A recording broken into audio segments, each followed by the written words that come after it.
সবাইকে আসসালামু আলাইকুম। আমি অবগত আমাকে দমন করা হবে। আমি অবগত আমাদেরও দমন করা হবে। কিন্তু যখন মন বলে অন্য কথা, তখন থাকি অন্যমনস্ক। প্রতিপক্ষকে কারা, সেদিকে তাকানোর অবকাশ থাকে না। কারণ আমি ব্যস্ত নিজের বিবেকের সঙ্গে কথোপকথনে, ব্যস্ত সত্যের সন্ধানে। ভয় আমাকে থামাতে চায়, অথচ আশা আমাকে চলতে শেখায়।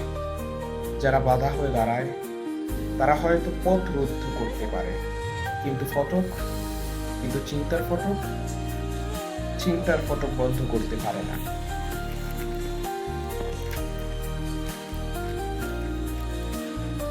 আমি সাময়িক সময় নিস্তব্ধ, কিন্তু চিন্তার ফটক না। তাই আমি চলি নিজের পথেই, প্রশংসা কিংবা নিন্দার হিসাব না কষে। কারণ আমার কাছে সবচেয়ে বড় প্রশ্ন, আমি কি সত্যের পথে আছি? আমি কি সত্যের পাশে আছি? যতদিন মন সেই উত্তর খুঁজবে, ততদিন প্রতিপক্ষ কে, কারা, তা দেখার অবকাশ থাকবে না। আশা করি সবাই বুঝতে পেরেছেন, এবং এই পর্যন্ত যারা ভিডিওটি দেখেছেন তাদেরকে আমার মনের অন্তঃস্থল থেকে ধন্যবাদ জানাচ্ছি। কথাগুলো মূলত আমার লেখা, আমার মতাদর্শ থেকে লেখা।